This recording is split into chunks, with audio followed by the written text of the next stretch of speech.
Well, thank you for joining us for another edition of God's News in the News, current events, biblical perspective. And we are having tech difficulties all over the place. And so the usual 6 second intro that I usually have, the snazzy little thing that shows me preaching or whatever, didn't get that. And obviously the countdown, I had to repeat a minute countdown 5 times. But we're here. We got it. Now, I don't like to always blame Satan on tech difficulties, but sometimes when things aren't going quite right and you got a really important message to get out, he's a pretty good whipping bag. But in any event, we are here. So this is going to be a different class tonight, a different lesson tonight, because as you can see on the scroll, and I think we're going to get a scroll here. I don't see it, but I'm going to throw it up anyway.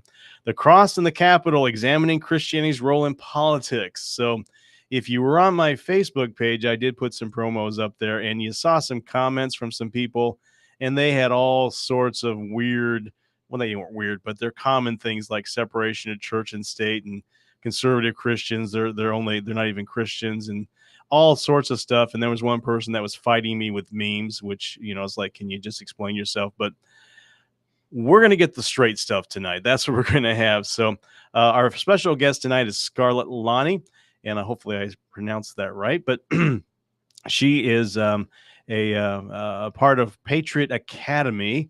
Let me get her title up here. Here I'm ladling her. I'll just let her introduce herself here.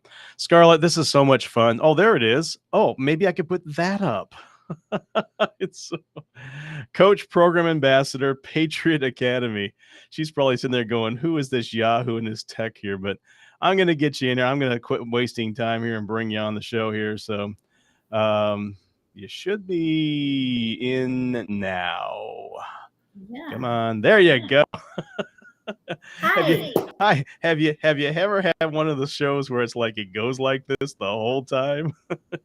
Yes. Well, we use it as an example just to show you that, you know what, you roll with it. We're patriots and nothing's perfect, and we roll with it.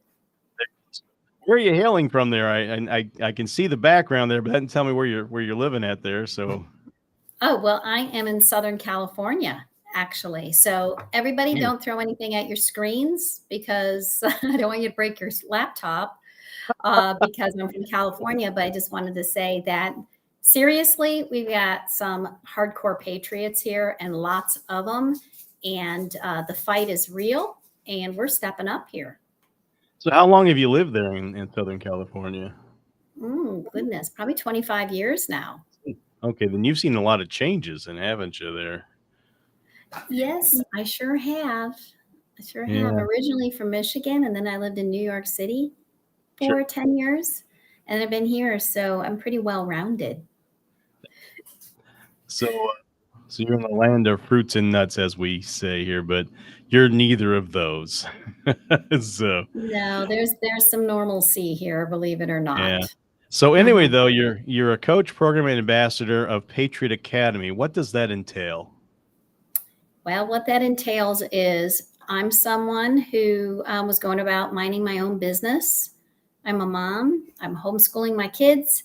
And about 5 years ago, I stumbled upon Rick Green's Patriot Academy, which, I am now a representative of Patriot Academy. Just stumbled upon it, signed up for some information to plug my kids into training. And next thing you know, probably 5 months later, I got an invitation to actually an announcement that they were launching a new program called Constitution Coach, where you could be the catalyst to educate people within your reach. And I thought, like in your neighborhood. And I thought, well, I don't want to educate my neighborhood, but I wanted to educate my kids. So they were Rick was doing a free webinar. I didn't even know who he was, but I signed up for it because it was free. And I figured any free information I could get to teach my kids, I would. I wanted them to learn the Constitution, and I wanted to learn it. So it was just going to be me and them. And then at the end, I was able to sign up as a Constitution coach. And a week later, Rick Green offered, he's the founder of Patriot Academy, and he offered a free training. So once again, it was free. So I had to sign up for that, need all the training I can get. And then once I did that, I saw these really great people that were just every day ordinary people like me who just got some people together, maybe a handful, maybe more, into a room and press play on the videos where Rick Green and other historians and experts were teaching. And so I said, I can do this. I will do this. And I started to do it. And so that made me a Constitution coach. So I learned as I went along, and it goes to show you anyone could do this. I knew so little, and all the pressure was taken off because the experts do the teaching. And so once I in on got the ground through, floor of this, yeah. Pardon? You got in on the ground floor of this whole thing. Yep, it was brand new at the time, and yeah. and just to kind of tell you how I got to the ambassador part, I was a coach for a couple years, and I saw the vision. I saw how we could really do a groundswell and really educate this nation. And so Rick Green and Patriot Academy leadership decided to take this to the next level. And so I kept giving my ideas. And then eventually I just said, you know what? Can I become official? And they said, we'd love that. And so they called me the coach program ambassador, because I was the first one who was a coach who came in to the team to help from a perspective of a coach. So that's what I am. I'm the ambassador. So I help them understand the coaches, and I help train the coaches. Like this before? Oh, pardon me. I couldn't. You cut out. Do you have any experience in doing this like before? I mean, is this? No, that's what's great about it. I like people. I like getting together with people. And so my experience was, let me get some people together, throw some goodies out on the table, and watch some really great. I mean, this stuff is riveting when you start learning all of this truth that we never knew, and you're learning it's very well done. Rick Green and David Barton, the premier historian in our nation, and other experts. We've got Kirk Cameron and wow, Jack Hibbs, some of the top pastors that speak out about liberty. When you get to learn from people like that, you're on the edge of your seat. It's very dynamic, very entertaining as well, and jaw-dropping. A lot of truth bombs. So people enjoy it. So it was easy. I wasn't boring anybody, Yeah, but you've had some experience on stage. You know how to speak in front of people, right? Well, yeah, I have a background. Now, you don't have to do this as a coach, but I think the reason why I kind of went to my standards kind of got bigger and bigger, and this thing kept growing. My classes went from 20 to like 400. Is I do have a background as a singer, not as a public speaker, but I found that sorry, I thought I shut my phone off. Is that practice? It's just practice. So it's the same thing as if when I started doing even singing or anything in my life, if I was on a stage, you have to break the ice and just do it. So just like anything else in your life that anyone's ever done, you just do it, and you're not great when you start out, but you keep getting better and better. Kind of like this podcast. Yeah. And you work out the kinks, and you still get kinks, and you learn how to just smile. And it's the more times it happens, the less time you start getting, all tense. You just start to go, okay, plan B. Well, I teach Sunday school and been doing this for about 3 years as far as podcasting goes. We all enter these things, and it's just like God puts us in these places, and we don't know where we're going to head, but he works it out. I mean, you weren't expecting to be, the coach program ambassador for Patriot Academy, but you said, I want to make sure my kids are solid in what they know. And then it just grew from there. And then, of course, I can tell you've got a passion for this topic, and you want to see this country get back on the right path. And so it was a natural fit for you. At least that's what I'm getting from you, if that's not true or not. No, very good points. Well, what happens when you start revisiting the history of your nation? we're born here, or even if we're not, we came here seeking liberty, whatever any of your listeners, whatever their story is on that.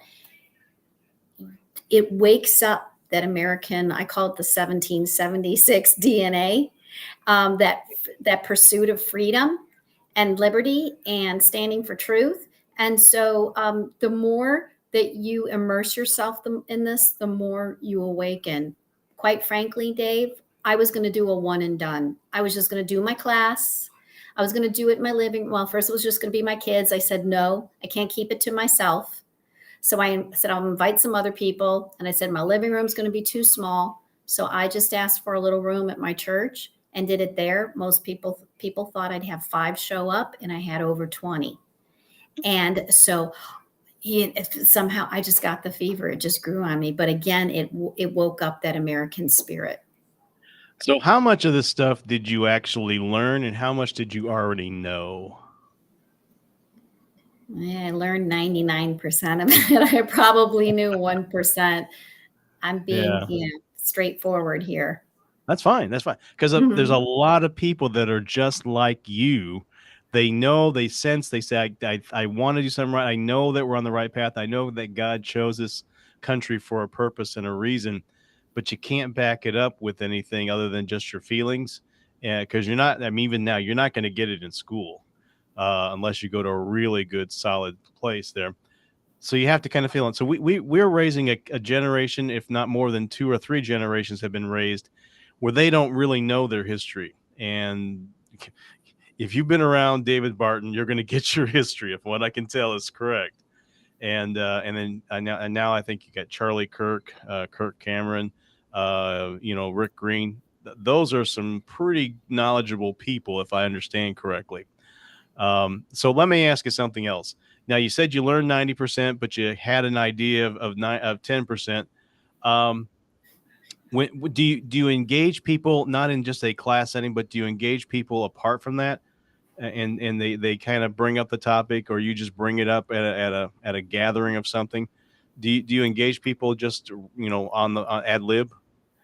Yeah, I do. And that's just something else that you get better at as you go along and as you get more confident. And by the way, I am nowhere near an expert by far. I still rely on the videos to do the teaching for me, but I enhance it and I reinforce it and I bring some extra tidbits to the table, sometime only because I've been doing it for a while. But as an example, there's so much low hanging fruit out there. I live on a small golf course here. And my son and I were walking the neighbor's dog for him. And we passed 3 young gentlemen on the golf course golfing. And I said, they look like they have common sense. They just look like, respectable young guys. So I just said to him, I said, hey guys, I said, are you old enough to vote? And they said, yeah. And I said, do you vote? And they said, yeah. And I said, well, just so you know, I said, I was just in the Rite Aid over here by us. And I learned, I already knew this, but not to this extent, because of our certain kind of leadership in this state that's run by a certain party, if you know what I'm saying, wink, wink. Because of that, they're letting criminals off the hook. So the criminals are allowed to walk into a store like Rite Aid and clear out the shelves up to $899. And without, oh my goodness, I don't know. I see it's my alarm. Sorry. So they can clear the shelves and not get prosecuted for up to that amount. So I let those guys know that. And they said, that's crazy. See, people don't even know that. And I said, that's why your vote is so important. Your voice counts. And it's important that we're aware of this. So it was really neat. And they thanked me. So even like that is low hanging fruit. How could I not talk to these guys? And it was a blessing for them and for me. There you go. All right. So as far as what you teach, let's get in the heart of that. Now I've got Joe Till was at the Flashpoint event in Nashville. That's how I think he met you, he and his wife. And I've got the little USB drive here with all the teaching on it for biblical citizenship. I think it's like a 8-week class, if I've got this right. And I mean, the topics are pretty pretty nice here. Let me just read some. Let me pull it over here so I'm looking at the camera here. So so it's like, the foundation, tending the garden, understanding the times, the seeds of liberty, who has authority of kings and courts, religious liberty, and being salt and light. Um, did you have any part in putting that together, or? Interesting. Okay. So going back to something you had said earlier about how when we were talking about how I hadn't planned this, I got involved and it was going to be a one and done. And then I got the Sure. fever and I continued. God had a plan. I had no clue. And now that I look back, I realized this was a calling, and he called and I answered. I couldn't help but answer. So in that, as my class is built, I go to Calvary Chapel Godspeak, and that's where Pastor Rob McCoy is. So he is actually in biblical citizenship as well. So he's one of the pastors here in California that pushed back about on the lockdowns when they were trying to close the churches. We stayed open. They got sued by the county, Ventura County, all of that. We won. And so interestingly, that's where I ended up ultimately doing my bigger classes. That was not my church when I first started into this, but through a series of events, God got me there. I ended up there. Who knew? Next thing you know, before COVID, next thing you know, COVID happens. I had already laid the groundwork in doing one of my large classes there. So we already had a primed ecclesia, public square. And anyway, what happened then is Kirk Cameron lives in the area. I didn't know him, but I did some work with his wife, not his work. I took a class with his wife and she knew I was a patriot and he heard about me. So he asked if I would do help him with his caroling events. I don't know if you heard about that. It was all Good. in 2020. We were going out in public and just doing Christmas caroling because people needed to be in community at that time. Everybody was locked down and we were told that we couldn't gather. And so we just did it outdoors and people came and gathered. It was scandalous. But anyway, it made the news. It even went international.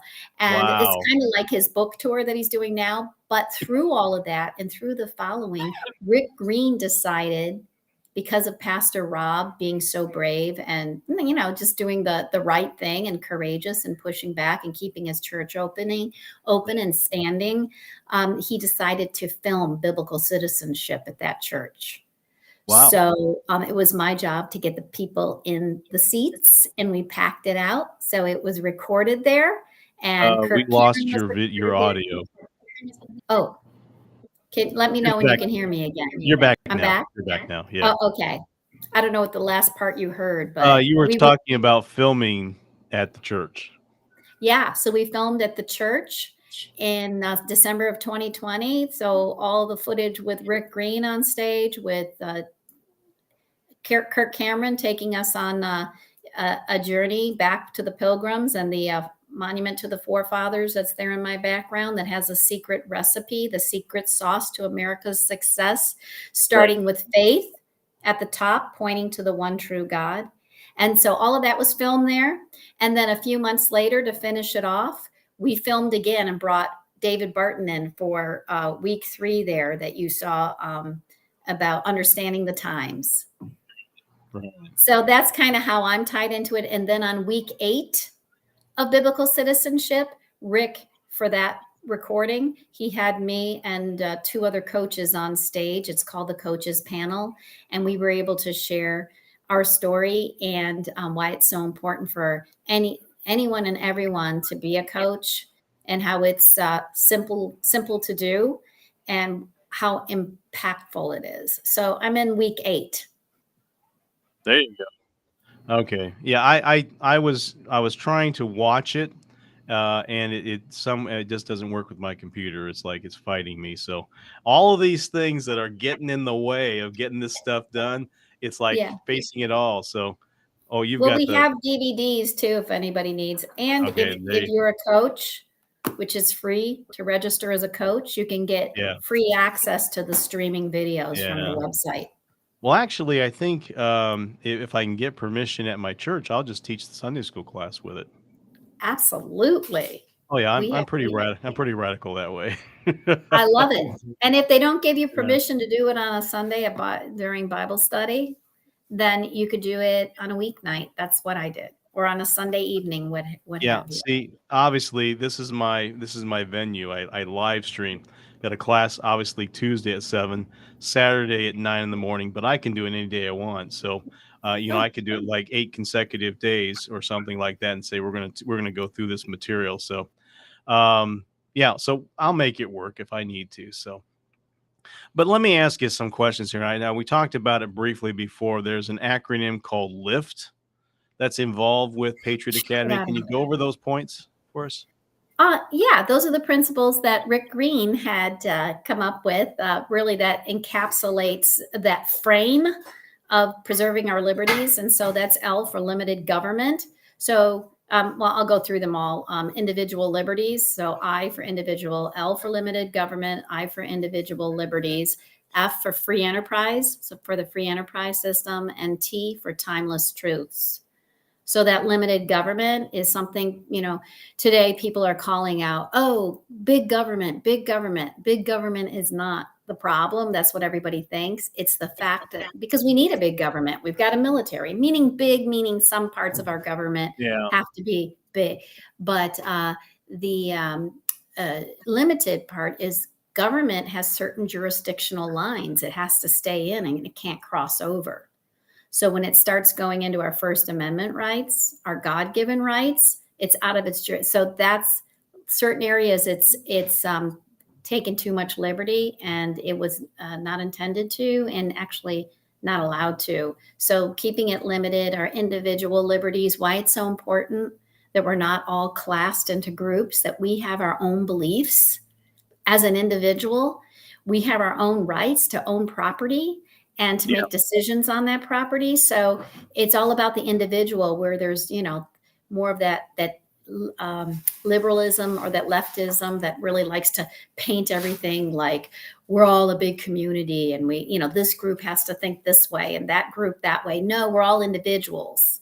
And then free enterprise system is, that freedom to biblical ideals on the ideas of how to engage in business and employer-employee relations and transactions. So it's the way the Bible intended for us to operate in those ways. And then timeless truths were based on our Constitution is held up by our Declaration of Independence, which houses all of the principles, the biblical principles, which are timeless. And so they never change. So the times can change, but the principles never do. So we're based on those principles. So that's the whole kind of the outline of the LIFT principles.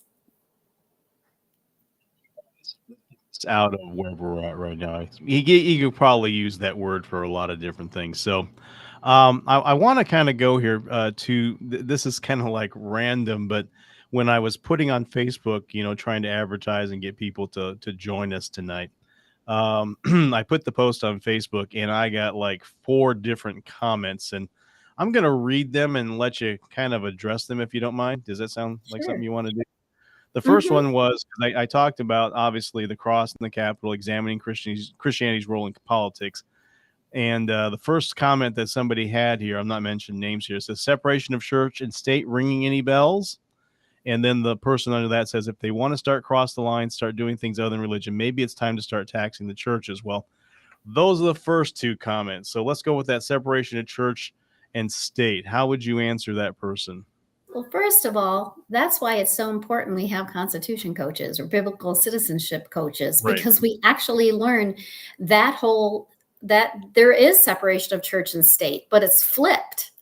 So it got flipped in the 60s by I think it's Justice Hugo Black on the Supreme Court, and he flipped the meaning of it. It was intended as the believers or your religious liberties were protected by government, and government was not to impose on them. So we have the right to actually worship in public, to express our beliefs in public, and in government buildings as well. Our founding there's so much to say about that, but our founding fathers used to worship at the Capitol and used to actually arrange for worship services to be held there. Secondly, yeah. Go ahead. I'm sorry. No, go ahead. Go ahead. The Thomas Jefferson thing. Yeah. First of all, if y'all look, I'd like to every listener here, whoever hears this recording, whoever's here alive, read the Constitution, read the Declaration of Independence, read all of our founding documents, the Northwest Ordinance, all of it, and you will not find the phrase separation of church and state.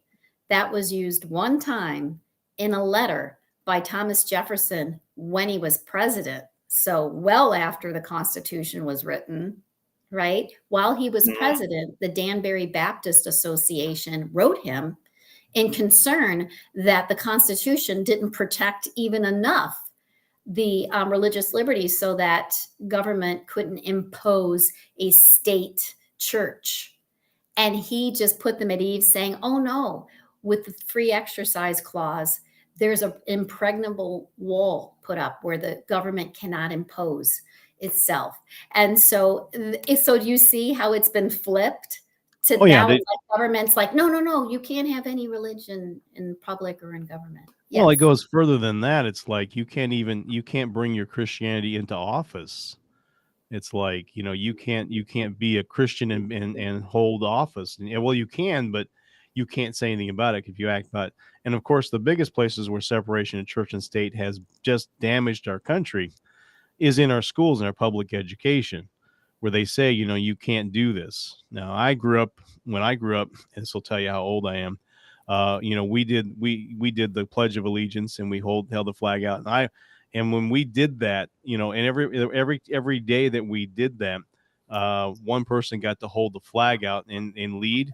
And I so wanted to do that. I got to do it once, but that's the way. And then we had no problem starting the day with a prayer. And so, but now you can't do that. You can't do that because they say separation of church and state. What can we do to get, well, I guess it's going to be a pretty broad cloth there, but now separated church and state, I think you dealt with that. It was Thomas Jefferson and then Hugo Black made a whole thing out of it. And now everybody says it, but they don't know where it came from. And they assume it's in the Constitution, but you've just said there, it's not. And they just so it's like, so. Yeah. And so I think we did that. Now this next person here said, if they want to cross lines, start doing things other than religion, maybe it's time to start taxing the churches. How would you address his complaint about churches imposing themselves into public spaces? Who was saying that? This is on my Facebook page here. These posts. When I posted yeah. Okay, so their question was about churches and can you say that again? Sorry. Okay, I'll bring it back up here again. I apologize. Okay. Let's see where did it go? There it is. Oh, it's got a photo. All righty then. And there's my I'll pull it up here.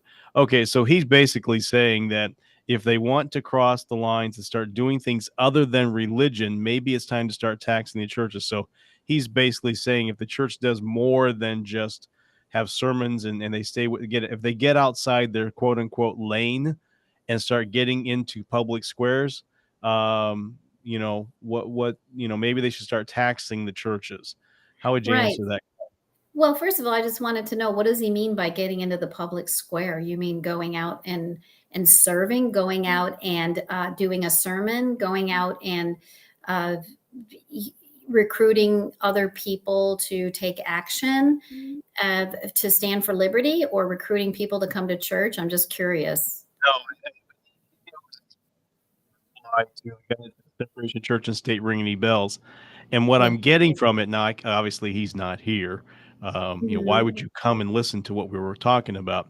What he's getting to is we should not get into politics. We should not. We should not. That's where he's coming from. If you start getting out of our lane and we start becoming political, he says, no, we'll take your tax exemption away from him. That's what he's saying. That is our lane. He probably doesn't know that freedom was birthed out of the pulpits. So, the Black Robe Regiment. Yeah. Yes. And the principles in the Declaration of Independence came from John Locke and from other, like the Sons of Liberty used to redistribute the sermons of John Wise from the pastor John Wise from 100 years before 1776, so that we could remember who we were, where we came from, where the blessings are coming from, and all the principles that keep us free. So that's who we were, and that's how we were born. But we were, the public schools were set up so we'd be an educated nation. That was the only way. Between that, being educated and moral was the only way we were going to hold on to our constitutional republic. And as you can see from our lack of education, look at what's happened. People don't even know what separation of church and state is, and how the church has a lot of business being in the public square. Because guess what? Our religious liberties are at stake. And that means everybody, not just Christians. We're talking about everybody's Muslim, everyone's liberties, whether you believe or not believe, are at stake. And so we're stepping out and standing for that. Well, I can tell you, I was upon top of everything else, I'm dealing with a cold here. I was going through some of these comments, and they're not worth repeating. I mean, I can tell you that the overall arching thing is that not only should the church not get involved in politics and helping to make laws, that when they do, everything goes sideways and causes problems, and just started saying, well, you guys did this and did this and did this, and it's like, Christianity is the reason our country is in as bad a shape as it is. I'm not going to get into, there's some foul language. I'm just not going to get into it. No. But when we talk about this, now I know that Eric Metaxas, do you know who that is? I love Eric. Yes. I had a feeling you might. And he's kind of like, they say, the church shouldn't get involved. He's like, look, I'll give you examples, Dietrich Bonhoeffer, ever hear of that guy? The church, bowing down and giving in, or being quote unquote neutral when Hitler took over. He says, look, you do that and you're going to have the problems. Christianity is the solution. But not everybody feels that way, and they're getting that kind of, that they're getting preached. I'm sitting here going, you talk about religion. I think you guys have a religion too. Yeah. So atheism is a religion. Yeah. Climate change is a religion. There you go. Yeah. So I'm going to put your link up here again so we can see. And I don't think that, I think this is a really important soundbite of truth. And that is, if you look at the number of nations in the world, it changes, fluctuates, but it's around 195 right now. So out of those 195 nations, the average constitution, do you know how long an average constitution lasts in the world? Isn't it about like 20 years, if that long? It's very close. So I would say yes, but it's 17. So 17 is the world average. And we're looking at what, 236 here for America.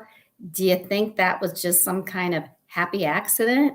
Do you think that's just some random crazy thing that just happened because we had these old white elite founders, as they're called, that were slave owners? No, those gentlemen were our founding fathers. Were the majority of them were believers, knew the Bible better than most pastors do right now, and a quarter of them, so about 24% of them, were homeschooled. Another 24% of them were either orphaned or were from a single parent home.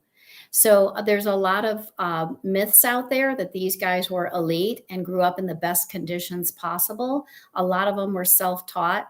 And but they agreed that the Bible should be what was taught in schools, and that's what in the beginning how kids learned to read was from reading the Bible. Well, that was their textbook. That's how they taught it in Mm-hmm. English and everything else. And So henceforth, what's the difference in America and the other nations that our Constitution would last that long? It's the founding, those Christian principles. It was the teachings of Christ, and his principles that are in our Declaration. So that foundation that holds up our Constitution. But we're getting that moral decay, and as you can see, the effect. Just as a little house cleaning here, folks. If you've got any questions, just put it in the chat here. I'll catch it, and I'll ask any questions you might have. You can see the chat, can't you? There, you can see. I can. I don't know if I can write in there, but I did want to tell you can write it there. Yeah, I didn't. This was a new platform for me, but just want to make sure everybody knows if you want more information about Patriot Academy, you go to patriotacademy.com. I got to scroll across the bottom here so they can see it. Okay. Anyway, so I'm taking care of you. And I'm going to actually do one better here. Let's go ahead and put this thing up here so people can do a QR code. I think I got it here. Did it work? Yeah, there we go. And so then you can go.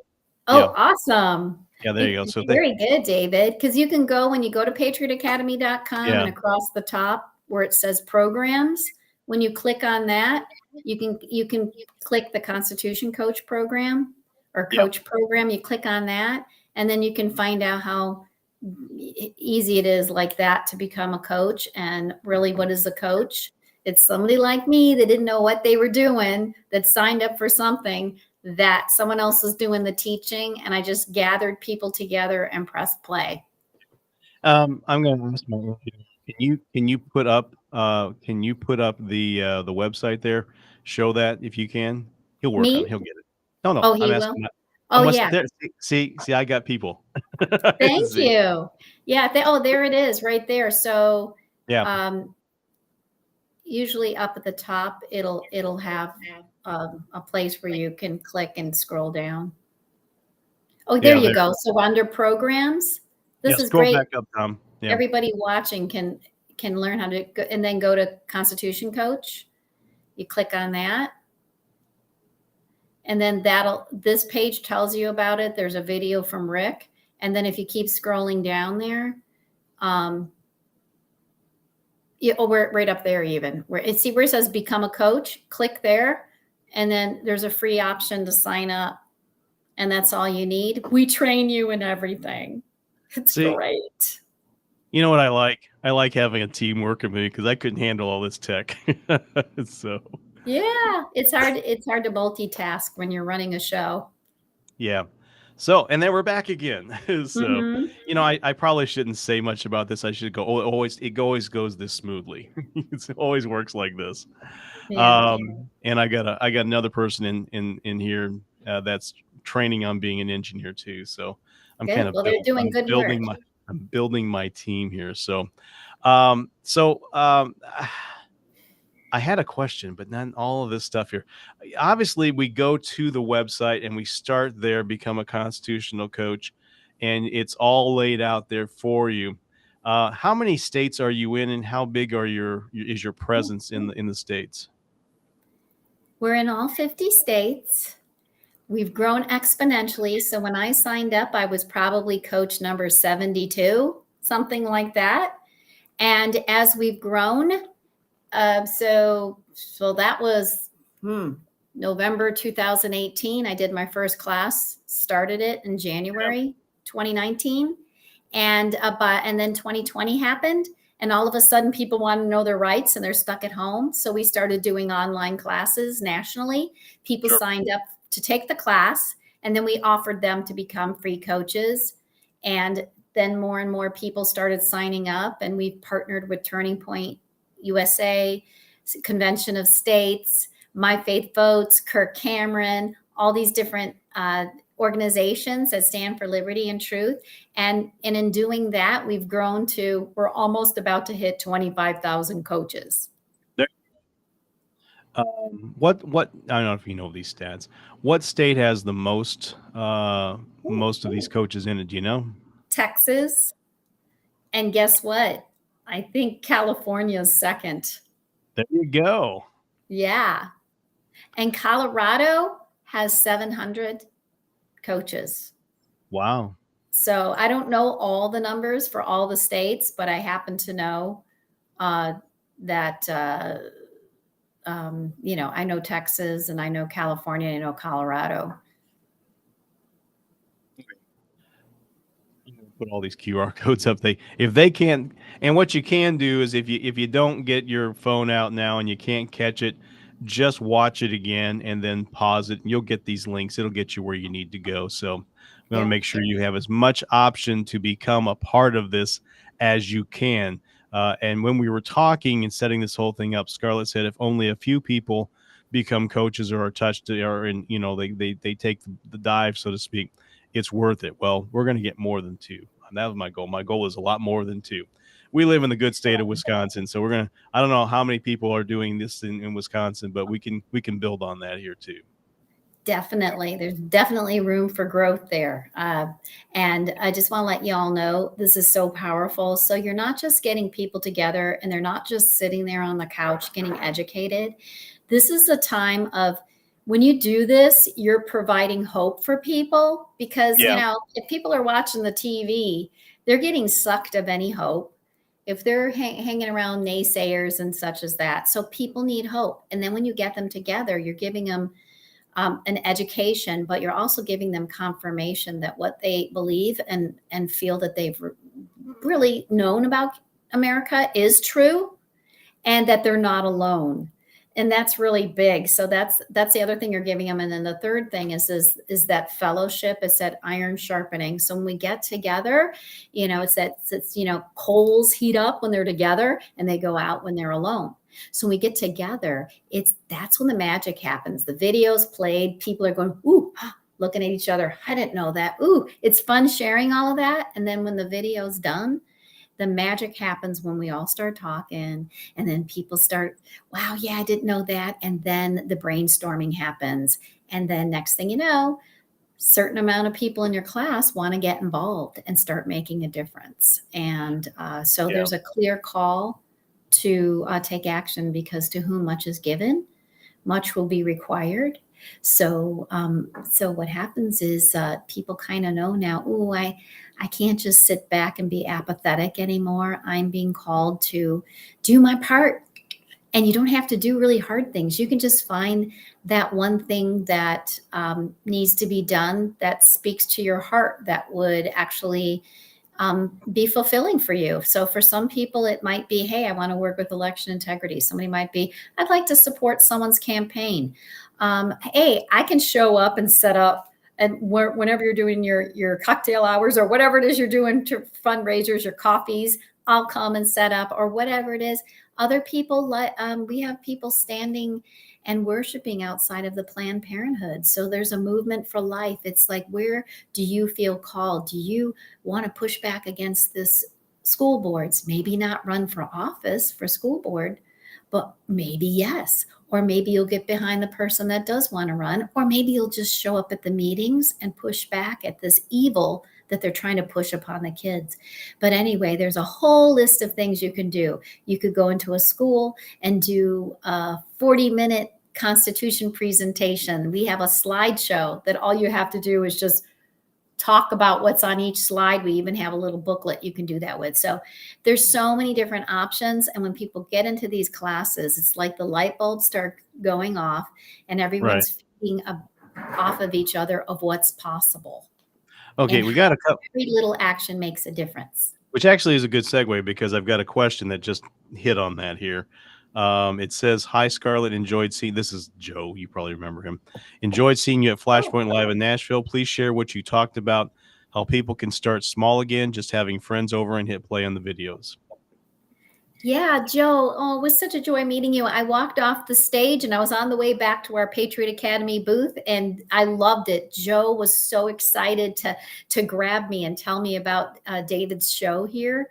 So yes, Joe, I was just letting people know that when I was on stage, and this is as simple as it gets, is it's really powerful. It's a no stressor. It's like, okay, so maybe if you choose a Thursday night, you might have to vacuum your carpet that day, put on a pot of coffee and put out a plate of cookies and let the people that you invited through the doors. And then you just press play on the videos. Just let everybody know that this is pretty inspiring stuff and stuff I didn't know and I thought you'd want to know too. Press play. And then when the video ends, that's where the magic starts. And so much big stuff has come out of that. So just don't discount anything. Anybody can make a difference. You never know. You might not end up being the superstar coach because you don't want to be one, but you don't know who you're going to invite into your class that might be like, I want to keep rolling these classes over and over. We have people doing that, whether it's on Zoom, doing classes online, inviting their family from around the country, or just continuing in their living room. And sometimes eventually you might need to get a bigger room, but just keeping it simple and small is amazing. And you're blessing yourself while you're blessing others, while you're blessing your nation so you can preserve it for your posterity. Yeah, and a couple comments here. One person said, I love hearing stories when someone has a plan, but God had a different plan with their life. Somebody said, time to get Wisconsin on the map. And then I had a question here. If you're able to say what part of California are you actually in? I know you said Southern California, but I'm right Ventura on County. Yeah, I'm on the border of Ventura and LA County. I'm actually in LA County. So I'm actually in Agora Hills. So there you go. in this little pocket there. So now you all know where I live. Well, I mean, we're not going to stalk you, but we just wanted they just wanted to know what exactly. It's not like it's some some great secret here. So, all right. So, I don't know. We've got about 9 minutes here. I try to keep these things to an hour, but you can go longer if you want. I mean, it doesn't matter to me. If you guys got more questions, just throw them out there. But, so have you launched the political career of any people in this movement? Well, another good question. And I can't say it's me. I'd say it's the classes and the energy and Sure. that American spirit. I point to my veins, because the blood, it's in your blood, that DNA gets awakened in these classes. So we've had countless people. I can't even count how many have run for office. So state legislature, school boards, city council. My pastor was city council and mayor of Thousand Oaks, California. So, but people from my classes we're just talking about have run for so many different offices. And we've had coaches. We have one right now in the bluest county, Shasta County, California. And she won for school board. And with the movement of doing our classes up that way, they were able to flip their board of supervisors. So that supervisor council that reigns over different territories or all over California. And so they flipped them. They flipped 9 seats. I think it was 9 seats there. So they have a conservative, and they got rid of Dominion machines.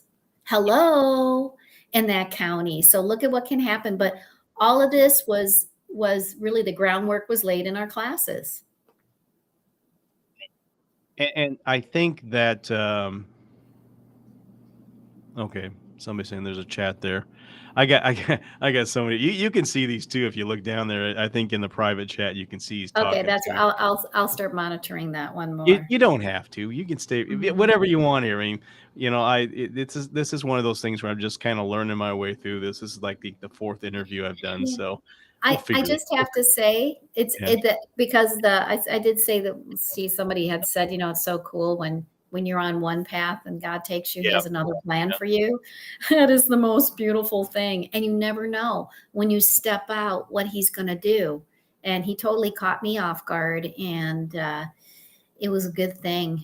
And a lot of other amazing things have happened in my life and for other people, just because, when he calls you, I just want to tell everybody listening, if you feel the slightest little hint, like, maybe I could do this. I could see getting a few people together, even just my immediate family. Maybe we can watch some of these videos together. If you're getting that little nudge, then I strongly urge you to go for it and see what the Lord does. Yeah, and I think I mean, this is Eric Metaxas speaking. Is like, get involved. And Now, what do you say to people who get involved and then they don't have success, at least initially? What will you tell those people? In doing classes or getting involved locally? Anything. Just they get involved, they want to make a difference, and like they're up against the quote unquote machine, and they kind of look on locally, and then they look nationally, and they go, so and so's relative is only getting a slap on the wrist, and they're trying to throw the former president in jail. It's like, what do you tell people that when they get stuck in that kind of a funk, as it were? What do you tell them? I tell them, stay the course, focus local, go to the smallest level as you can. Don't look at the big picture. David Barton says, if we look at the whole nation, what's happening? If you look at the whole nation, if you look at Washington, D.C., we can't affect that. We can only take care of our own backyards. So your involvement might not even be so much political. It might be, doing a class for kids, teaching them truth. It could be anything that's going to make an impact. Like I said, find that thing. We don't have enough mentors for our kids. So if that could be your thing, it could be your thing where you don't get involved politically, but you're the one that goes and sets up the tables and tears them down at the end. You know what I'm saying? It's like, Right. And mm-hmm, I'm assuming, do you encourage people to be poll watchers and mm-hmm. volunteer for that? Because obviously we know things are happening in those places. Um, and it's like, I mean, but I can tell you that it seems like a lot of people get really defeated. They just feel like it's never going to change. And so what you're saying is, and David Barton is probably preaching this particular hymn, don't get over. I mean, don't look at the full big picture, which you can't affect. Start locally. There's a lot of people locally that, I mean, obviously becoming a Patriot coach, and then having people over to your house and teaching people here's what's really on, so that when they get in those teachable moments with people like you had at that park, they'll have something that they can say, I know this, I can answer this question, I'm going to go out there, and they can make a difference. And those little things, they seem like little things, they become big things. I think that's what you're saying, right? They do, because even if you take a class, so let's say you're not the coach, but you take somebody else's class as a coach. I coach my coaches to teach people, give them homework each week. And you want to know how hard this homework is? I just tell them, take one truth bomb that you heard that night, in that class, because there's so many, but pick one and then go and just start telling other people. And it just can be a 2-sentence soundbite. I mean, that's it. So you tell your family, maybe you tell some people at work, you post it on social media, and now all of a sudden you're putting out truth. And that can be a way that you make a difference too. Because now when people do hear something different that's not true, or they're watching mainstream media, what have you, they're filtering it now through the truth that you told them. Right. Now, I mean, obviously there's a lot of things you've said that make me go, this woman knows her Bible. So, um, what do you say to people who want to make a difference but aren't necessarily a Christian? Can they get involved in this? Absolutely. Okay, number one, when I did my second class, it was on a larger level. So we did it at the church, and people who wouldn't darken the doors of a church came through the doors because they wanted to learn the Constitution. So these are people that, whether they believed or not, or maybe they grew up but never really got it. Maybe they went to church when they were little, what have you.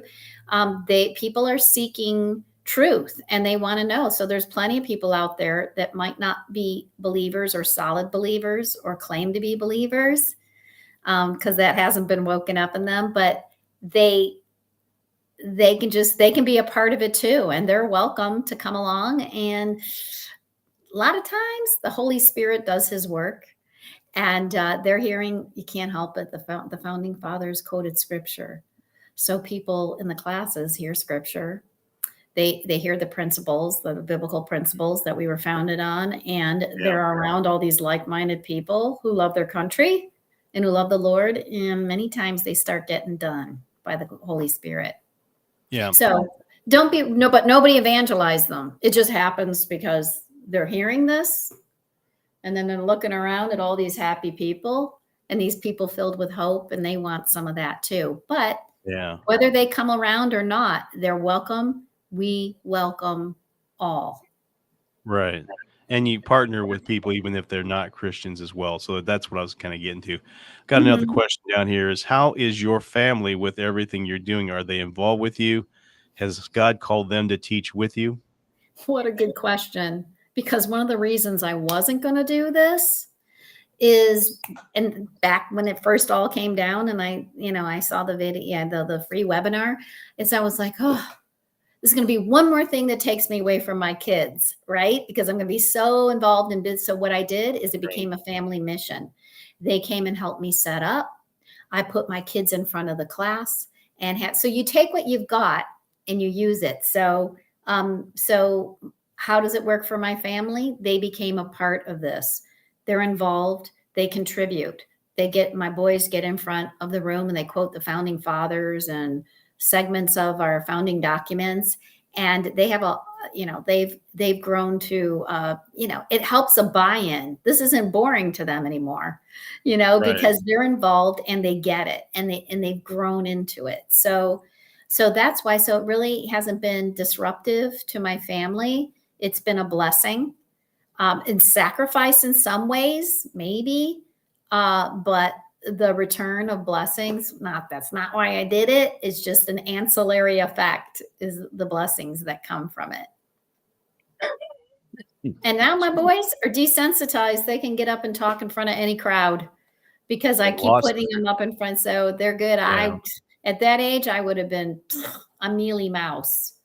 Yeah, they lost their fear of man, which is what that's a lesson, that's a life lesson that, a lot of churches don't realize they put in people when they get up in choirs and sing and such. So she says, the person that asked the question says, awesome. So I think she liked your answer. Thank you. so so excuse me. So we've got all these links flying around. We got the QR code there up in the corner. Is there anything that you'd like to leave us with? Because I usually keep these to an hour. I mean, you can go as long as you want. I know it's coming up on 6 o'clock there for you or something. Is there anything you'd like to leave us with? Some kind of encouragement? Hang on, somebody. I got one more question. I'll Oh, bring this. sure. How do you turn around the mindset of someone who has given up on the country and feel nothing and turn around until Jesus returns? I think you kind of answered that, but I think he wants to take another stab at it. Well, because occupy till he comes. Do you think Jesus wants to find you sitting it out and just waiting for him to come and swoop us all out of here? No way. He was a warrior. And so we are called to be warriors. So that is what we're doing. And I'm just saying, why shortchange yourself from being in the fight and not experiencing, locking shields with your fellow brothers and sisters in Christ? And so this is what we're called to do. It's a biblical, as far as everything I've ever seen, it's a biblical mandate. We're here to stand for the liberty that was God's idea. It wasn't man's idea. So we're here to preserve that. It protects our religious liberties. And why on earth would we sit it out? Jesus might come in 2 minutes, 2 days, 2 months, 2 years, 20 years, 200 years. We don't know. He needs to come and find us busy doing his work. There you go. Now, I had one other. I just thought of it when you're talking like there.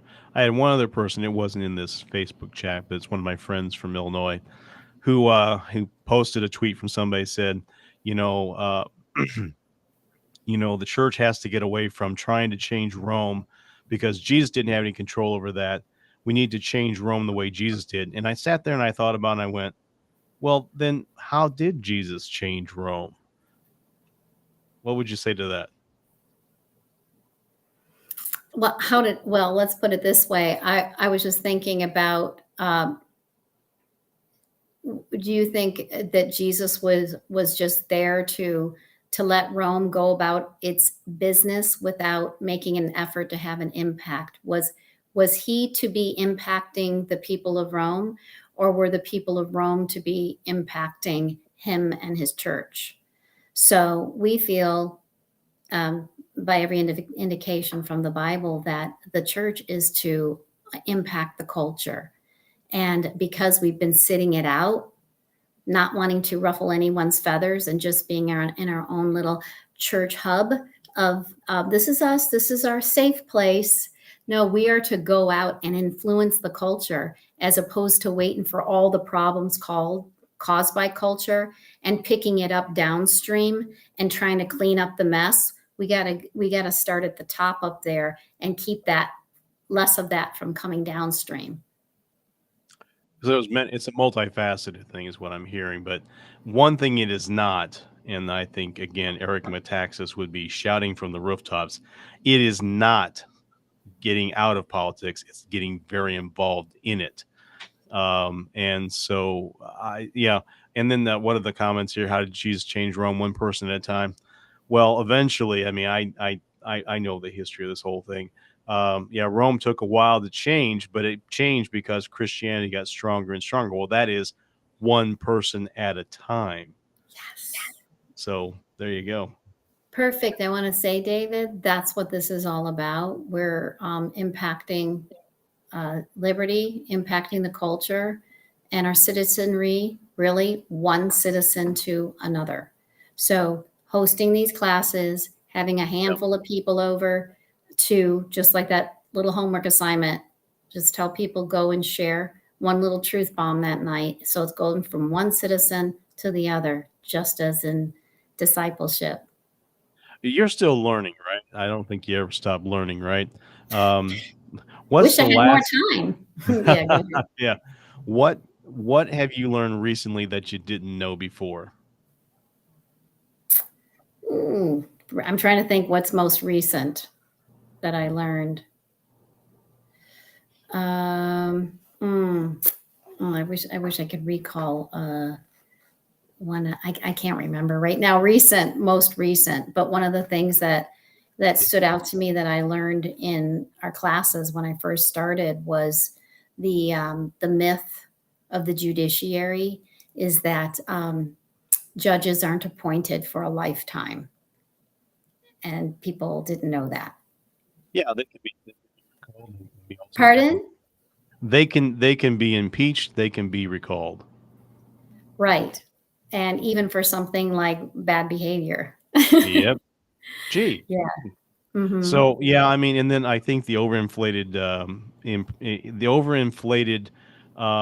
importance of the judiciary, because when the founders started that thing, the Supreme Court was the least strong of the three, Mm-hmm. and now we've kind of made it the most important of the three. Right. It's the opposite. In the Constitution, there were, I forget, well over 1,000 words that were contributed to the legislative branch, and then the presidency was probably half of that, and the judiciary was like a quarter of that. So because most words went to the most important of the branches, the ones with the most power. Mm-hmm. The judiciary didn't even have its own building until I forget when, but like 100 years later or so. So looks like you're looking something up there. As you want Yeah, to I use was just looking at. I was thinking of one of the things that I had learned most recently was about. I don't know, just some of the different things, but I could. That's okay. We'll move on. awful lot of ground. So what I'm saying is here, Scarlett, we need to do this again. So so we'll be in contact with each other, and we'll find ways and be more targeted. I just wanted to give an overview of what you're doing. We can be a little more targeted next time. But I was looking down here. Okay, yep, yeah. Everybody's saying the same thing, one thing at a time. Close us out with whatever you want to close out with, whatever you want to leave us with. I'll leave it in your hands here. Okay. Well, one thing is I did want to let y'all know that we not only have biblical citizenship in modern America, so we have the 8-week course. We also have the lunch version. So that can be done in 5, 45-minute sessions. But we also have Constitution Alive, and that's another teaching that we have, as well as American Campfire Revival. So we have this really great going back to the forefathers' time, and we get more in depth on our religious, from that came over with the Pilgrims, and that's from Kirk Cameron and Dr. Marshall Foster, the late Dr. Marshall Foster, another huge historian here. He was in the movie Monumental with Kirk Cameron, Right. but we also have Constitutional Defense Course. Now, the reason I just want to let y'all know that question came up about what if somebody's, not religious or not a believer or a person of faith. We have constitutional defense as a course that would be a great entry point as well for somebody like that. So I just want to let you guys know you have different options. And so Constitution Alive would be a way to get people in the door that might not be a faith crowd, but they'll be evangelized, whether they like it or not, through that, just by hearing what the founding fathers said. So just want to let you know that, and just to let you all know that you were here for a reason. You're listening for a reason. Obviously, you guys are concerned about our nation, and rightly so. And I just want to let you know that every action, no matter how small, every act of righteousness. So if you're standing for truth and you're doing the right thing and preserving liberty, even if you don't see the fruit of it, the fruit is happening, and you might not live to see it, or it might be happening somewhere in another, area that you're not witnessing. But just trust God, because it's just the way it works. Something is happening because of it. So don't ever feel defeated or feel like I can't do this or that, or it's not going to make a difference. It does make a difference. And so it's just not getting into that mentality of buying into that mindset. We can turn this thing around. Another FYI I'm going to leave you guys with: 1776, the Revolutionary War, was won because we don't have the exact figure, but it was because 3 to 6% of the US population at that time either fought or supported that war.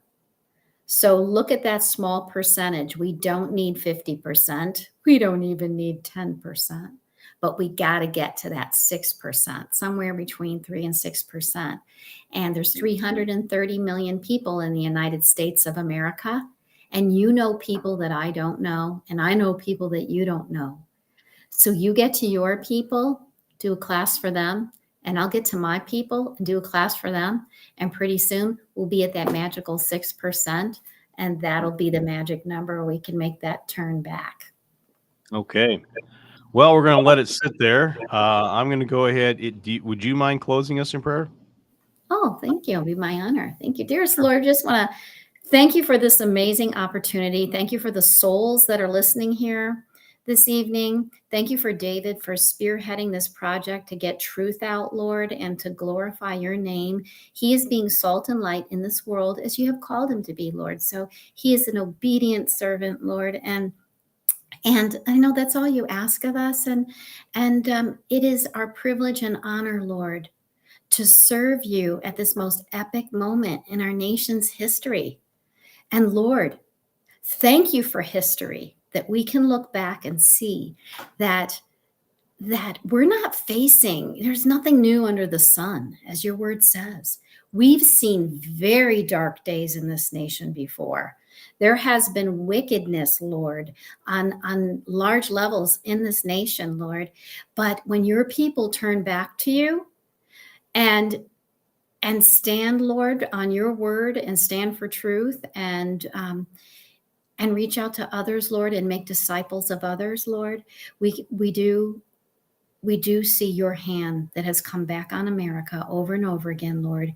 And we thank you for not throwing the towel in on us yet. Obviously, we've got a shot, Lord, because we're all still here and this nation is still here. So thank you for this epic opportunity. Thank you for all of those that are standing. And I trust, Lord, that the ones that heard this word tonight are now encouraged that every act of righteousness does bear fruit. And so we just thank you, Lord, for your faithfulness. And it's through your son, Jesus, that we pray. Amen. Amen.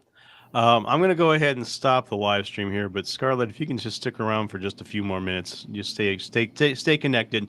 I got a few things I want to ask you. Okay, is that all right? Oh, yeah, sure. Okay. All right. Well, thank you for joining us once again for another edition of God's News in the News, current events, biblical perspective.